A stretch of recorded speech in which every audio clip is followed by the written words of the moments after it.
تو یہ سمجھے کہ اللہ آپ سے راضی ہے یا راضی ہو رہا ہے، تو اس کو اور راضی کریں. دیکھیں کہ اللہ پاک پروردگار، اس کے بعد پھر آپ سو جائیں. 10 منٹ کا ٹائم، 5 منٹ کا ٹائم اللہ کے لیے نکال سکتے ہیں. اللہ پاک پروردگار کیا فرماتا ہے، اور اس کے بعد اس وقت اٹھ جائے گا، پھر سوچے گا اب تو اذان ہونے والی ہے، فجر کی بھی پڑھ لیں، فجر کی پڑھ لیں گے، پھر اس کے بعد سو جائیں. کچھ کام نہیں ہے تو کرنا کیا ہے. لیکن وہ جو نماز کا جو وقت ہے وہ فجر کی سے تھوڑا پہلے، یہ بہت قیمتی نماز ہے، بہت وقت اس کے لیے آپ نکالنے کی کوشش کریں، پھر آپ سو جائیں. جیسے 4 بجے اذان نہیں ہوئی، اذان نہیں ہوئی ہے تو آپ 4 رکعت آپ نفل پڑھ لیں گے تو آپ کو تہجد کا ثواب مل جائے گا. اور یہ جو آپ 4 رکعت جو نفل پڑھ لیں گے نا، یہ آپ تہجد کی نیت کر کے پڑھ لیں گے تو یہ آپ کا نماز بہت عجیب. آدھا گھنٹہ باقی رہتا تو آنکھ کھلتا ہے، آدھا گھنٹہ باقی رہتا تو آنکھ کھلتا ہے. بہت اچھی بات ہے. آدھا گھنٹے پہلے سے آپ اپنا نفل پڑھ لیے، پڑھ سکتے ہیں. اگر 12 رکعت پڑھتے ہیں تو 12 رکعت پڑھ لیجیے.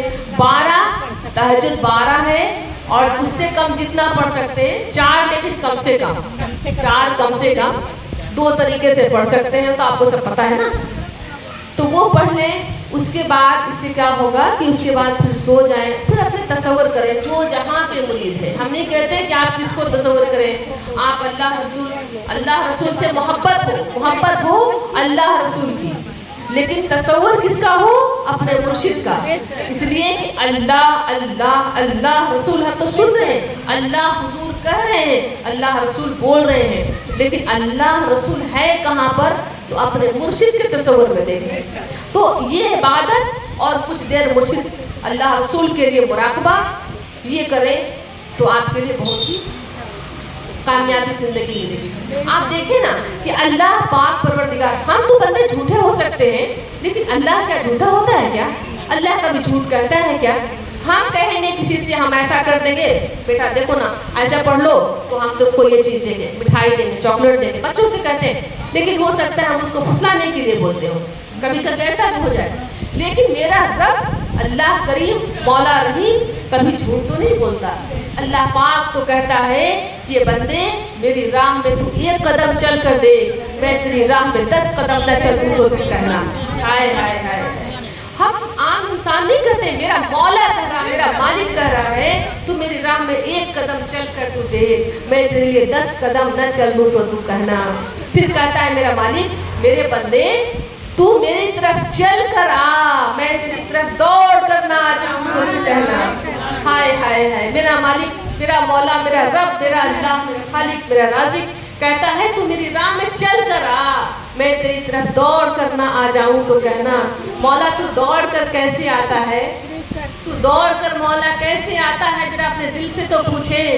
تو اللہ کہے گا تو چل کر آ کر تو دیکھ لے، میں دوڑ کر آ جاؤں. تو چل کر کیسے آئیں گے؟ اپنے مرشد کی تصور کے ساتھ ہر نیکی کو اپنا لیں، ہر برائی سے بچ جائیں. یہ اللہ کی راہ میں چل کر آنا ہوا. اور جو چیز اپنے نفس کو اچھا لگتا ہو اس کو آپ ختم کر دیں، جو دل چاہتا ہو اس کو نہ کریں. اپنے مرشد کے خیال میں اللہ کی طرف چل کر آنا ہو گیا. جو دل چاہے، جس کے لیے نفس دعوت دے، نفس کو اچھا لگتا ہو وہ کام نہ کریں. اور اپنے مرشد کے تصور کے ساتھ کہ حضور میں آپ کے لیے، میں آپ کی خاطر چھوڑ رہا ہوں، حضور میں آپ کے خاطر اس چیز سے رک رہا ہوں. دنیا جانے نہ جانے، تیرا اللہ جانے، تیرا رسول جانے.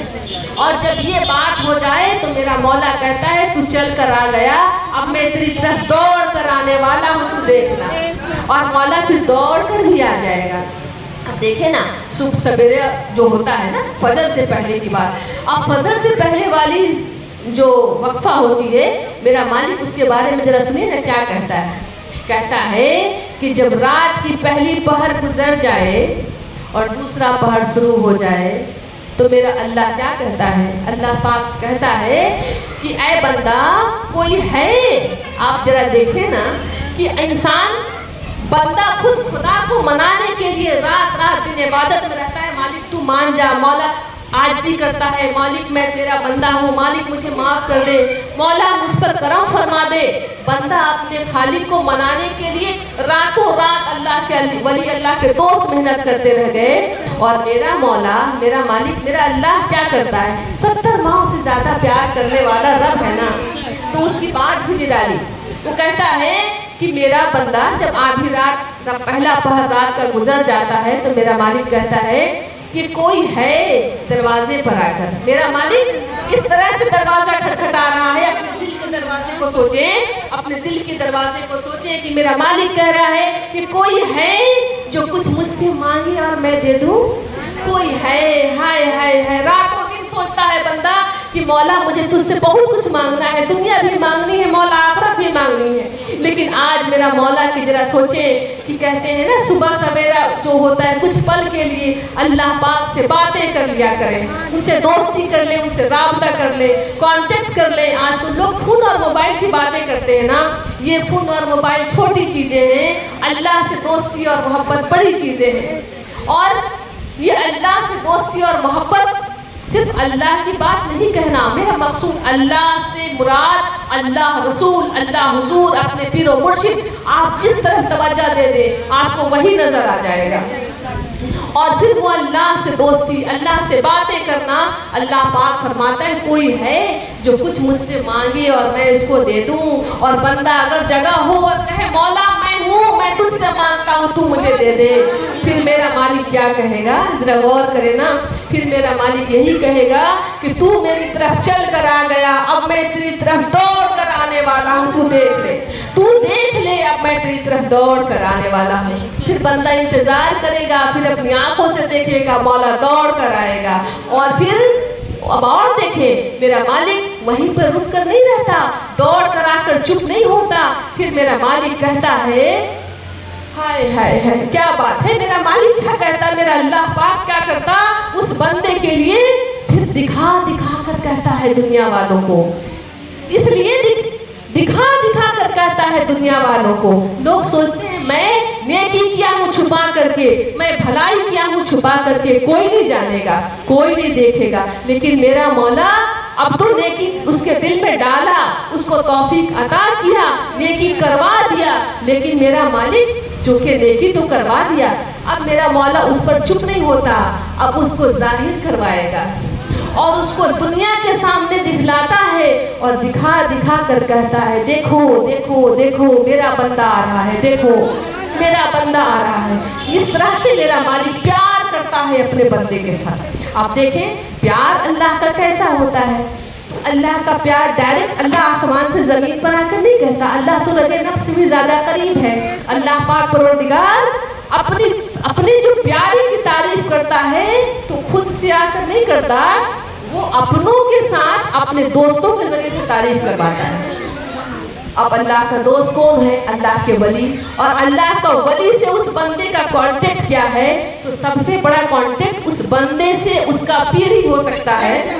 تو اللہ پاک جب اس بندے کی تعریف کرواتا ہے تو اس کے پیر کے ذریعے سے دنیا میں تعریف کرواتا ہے، پیر کے ذریعے سے، چاہے مولا ہے نا، مالک ہے، اس کی مرضی وہ کیسے تعریف کروائے، چاہے تو اب اس کے پیر سے کروا دے، چاند زیادہ ہی ہوتا ہے اس کے پیر سے کروا دیتا ہے۔ اب دیکھیں نا پیر سے تعریف کیسے ہوئی کہ بااختیار باقی رحمت اللہ علیہ، بااختیار باقی رحمت اللہ علیہ، بااختیار کاکی رحمت اللہ علیہ، بااختیار کاکی رحمت اللہ علیہ جو خواجہ اجمیر رحمت اللہ علیہ کے مرید بھی ہیں، اور جب ان کا مرید دلی سلطنت کا بادشاہ التتمش، اس دن واقعہ بڑی لمبے آپ لوگوں نے سنی تھی نا، سب کی آنکھوں میں آنسو تھے نا اس واقعہ سے کہ ایسا پیر ہو، پیر کا مرید ہو تو ایسا ہو۔ تو آج اسی پیر کے مرید کی دو باتیں سن لینا کہ اللہ تعریف کیسے کرواتا ہے اس بندے کی۔ اگر کسی کو پسند کر لے تو اللہ تعریف کرنے زمین پر نہیں آتا، اس کے مرشد سے کروا دیتا ہے۔ اب ہوا کیا کہ بادشاہ التتمش اپنے پیر کے رستے پر چلنے والے، اللہ رسول کے کامل رستے پر چلنے والے تھے۔ ہوا یہ کہ بااختیار کاکی رحمت اللہ علیہ، انہوں نے بھی اپنے مرید سے نصیحت کر دی تھی کہ اٹھنا تو ہمیشہ سویرے اٹھنا۔ آپ لوگ مزار پر جانے والے دیکھیں ہیں نا کیسا ہوتا ہے، کس وقت اٹھتے ہیں، دیکھیں نا اللہ والوں کا اٹھنے اور سونے کا طریقہ کیا ہے۔ اس لیے تو کہہ رہے ہیں کہ سویرے اٹھ جائیں پھر اللہ سے باتیں کر لیں۔ تو اٹھنے کا طریقہ ہر مزار پر اللہ رسول کے دوستوں، اللہ کے دوستوں کا طریقہ یہی ہے صبح اٹھنا۔ ابھی آپ جانتی ہیں اس سے پہلے جو مزار پہ ہم گئے اچانک ہم کو ڈر تھا میرا بچہ چھوٹا والا جلدی اٹھنے نہیں مانگتا ہے, دوڑ کے ہم گئے, اندھیرا تھا, اتنا پہچان میں نہیں آ رہا تھا, ہم بولتے ہیں کہتے نہیں لگے عبدال ویس کہاں ہے, بابو کہاں ہے, اس کو ویس نہیں بابو ہی بولتے ہیں, عبدال بابو کہاں ہے, تو مڑ کے بولتا ہے ممی ہم ہی تو ہیں, اور اندھیرا میں جھاڑو کر رہا تھا. وہ مزار شریف کے جو مدرسہ ادرسہ کا جو صحن ہے اس طرح کا پورا ایریا کا جھاڑو اٹھا کے کر رہا تھا, اور ہم پہچانے نہیں تو کہتے کہ عبدال بابو کہاں ہے, ہم اس لیے کہ برآمدہ میں سویا تھا جھاڑو ہوگا ادھر, ممی ہم ہی تو جھاڑو کر رہے ہیں. تب ہم سمجھے تو آپ دیکھیں کہ اتنا صبح اتنا اندھیرا تھا کہ ہم کو پہچان بھی نہیں آ رہا تھا کہ میرا عبدال کی وجہ سے. تو کہنے کا مقصد کہ سویرے اٹھنا ضروری ہے, بھلے یا بعد میں سو جائیں, اللہ اس کو پسند کرتا ہے. اور اللہ جو کہہ رہے تھے کہ تعریف کرتا ہے اور کیسے کرواتا ہے تو وہ سن لیں. باختیار کاکی رحمۃ اللہ علیہ ایک کاغذ میں لکھ کر وصال کر گئے, کچھ پیپر میں لکھ دیے اور وصال کر دیے, ہو گئے. جب ان کا وصال ہو گیا تو لوگوں نے ان کے تکیے کے نیچے سے وہ کاغذ پایا, اس میں کچھ لکھا ہوا تھا. اب ان کو غسل ہو گیا, سبھی غسل ہونے کے بعد رکھا ہوا ہے جنازہ, اور اناؤنس ہو رہی ہے کہ کون ہے جو باختیار کاکی رحمۃ اللہ علیہ کی جنازے کی نماز پڑھائے گا. اب کون ہے جو نماز پڑھائے گا, ان کی شرط کے مطابق ان کا شرط ہے کہ جو 40 سال تک تہجد کی نماز بھی قضا نہ کیا ہو, یعنی 40 سال تک جو فجر میں اٹھنا نہیں چھوڑا ہو, فجر سے تھوڑی پہلے جو کہہ رہی تھی آپ نا کہ 2 رکعت 4 رکعت, فجر سے تھوڑا پہلے جو اٹھنے کا عادی ہو. باختیار کاکی کا مقصد یہ نہیں تھا کہ تم خوب نماز پڑھو, اللہ رسول کو بھولے بھٹکے رہو, نہیں, نماز تو سیکنڈ آپشن ہو گیا. آپ نے دل اپنے ایمان اللہ سے جوڑنا پہلا آپشن ہوا. روحانیت کی علم ہونا پہلی ضروری ہے. عبادت تو ایک ریا ہے لیکن وہ بھی ایک ادا ہے, وہ بات کی بات ہے. تو وہ بتانا چاہ رہے ہیں کہ کون فجر سے تھوڑی پہلے 40 سال تک روزانہ اٹھا ہے. یہ مقصد تھا باختیار کاکی رحمۃ اللہ علیہ کو. انہوں نے اس کاغذ میں لکھ کر چھوڑا تھا کہ جو 40 سال تک تہجد قضا نہیں کیا ہو وہ میرے جنازے کی نماز پڑھے گا. اب آپ سوچیں نا, کون ایسا ہے جو 40 سال تک قضا نہ کیا ہو.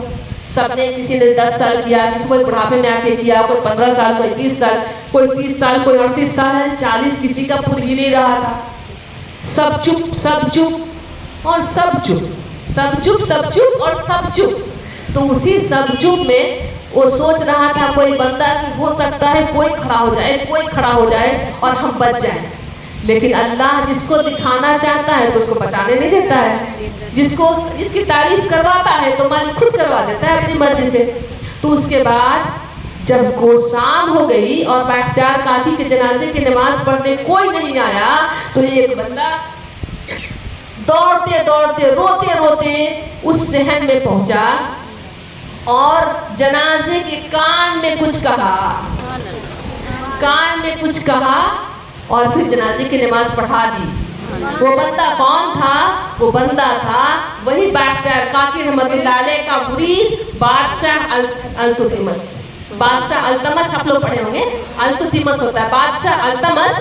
انہوں نے کان میں آ کے کہا باختیار کاکی اپنے پیر و مرشد سے کہ حضور عبادت بھی کروایا تو نے ہی, توفیق بھی دلوایا تو نے ہی, اور آج چھپا کر کرنا چاہا تھا کہ کوئی نہ جانے, لیکن بتلوا دیا تو نے ہی, دنیا کے سامنے ظاہر بھی کروا دیا تو نے ہی. حضور میں تو رسوا ہو گیا, میں تو اپنے آپ کو چھپا کر رکھنا چاہا تھا, حضور آپ نے تو مجھے ایسا کیوں کیا, حضور آپ نے ہی مجھے, اور اتنا کہنا تھا اور روتے ہوئے جنازے کی نماز پڑھا دی.